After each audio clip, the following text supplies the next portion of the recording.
იპოვეთ აი ამ გამოსახულების ნამდვილი ამონახსნები და ამის მიხედვით დაადგინეთ თუ რომელი გრაფიკი შეესაბამება მოცემულ გამოსახულებას.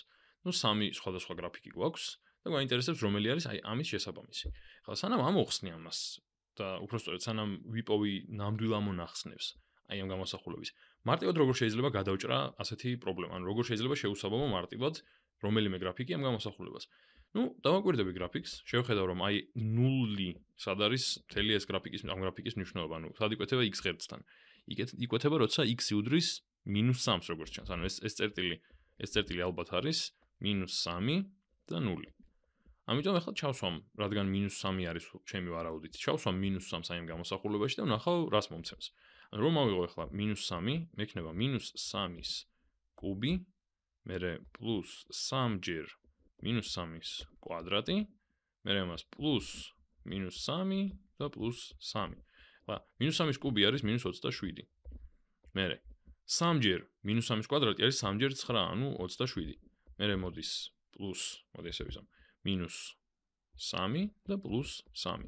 -27 27-ს გააკრობს, -3 3-ს და მართლაც მთელი ეს გამოსახულება უდრის 0-ს. ესე იგი, ნამდვილად უკვე დავადგინე, რომ პირველი გრაფიკი არის თურმე შესაბამისი აი ამ გამოსახულების, იმიტომ რომ ჩავსვი, როცა x-თან იკვეთება, სადაც იკვეთება აი ეს გრაფიკი, ეგ x-ი ჩავსვი გამოსახულებაში და მართლაც მივიღე, რომ მაგ დროს y-ი ნულდება. ახლა გარდა მაგისა, შემიძლია პირდაპირ გამოვრიცხო აქედან მაგალითად აი ეს გამოსახულება. რატომ? იმიტომ რომ მე მაქვს აქ კუბური მნიშვნელობა, ანუ ყველაზე მაღალი ხარისხი არის კუბი. ეგ მეუბნება, რომ აუცილებლად მექნება სამი ფესვი. და ამ სამი ფესვიდან ან სამივე იქნება ნამდვილი, და აი ამ შემთხვევაში მაგალითად გამოვიყურება თითქოს აი ეს სამივე ნამდვილი ფესვი არის, ხო? უბრალოდ, ნუ ვიცით რომ წესით დარიგით ეს არ უნდა იყოს გრაფიკი, იმიტომ რომ ეს გამოდის ნამდვილად ამის გრაფიკი, მაგრამ ამასაც შევამოწმებთ მალე. და მეორე ვარიანტი არის რომ, ანუ მოდი ესე დავწერე, ან მექნება, ანუ მაქვს სამი ფესვი და ორი ვარიანტი არის. ან მექნება სამივე ნამდვილი, ან მექნება მეორე ვარიანტი არის, გქონდეს ორი კომპლექსური და ერთი ნამდვილი. რატომ ამბობ ასე? იმიტომ რომ თუ კომპლექსური ამონახსნი აქვს რაიმე გამოსახულებას, ყოველთვის არის კომპლექსური ამონახსნების წყვილი სინამდვილეში. არ შეიძლება ერთი ცალი კომპლექსური ამონახსნი ქონდეს, წყვილი უნდა ქონდეს. ამიტომ გამოდის რომ მე ან უნდა მქონდეს გრაფიკი ერთი რეალური ამონახსნით, ერთი ნამდვილი ამონახსნით, ან სამით.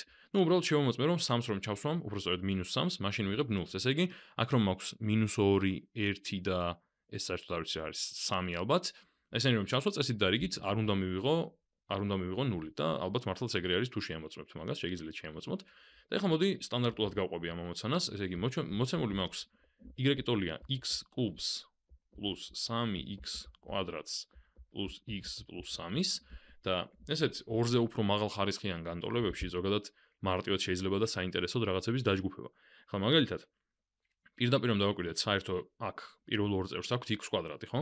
მოდი შევამოწმებ x კვადრატი რომ გავიტანო ფრჩხილებს გარეთ, რა მოხდება? რომ გავიტანო x კვადრატი, დამრჩება x plus 3. და ამ დროს აქეთ რა მაქვს?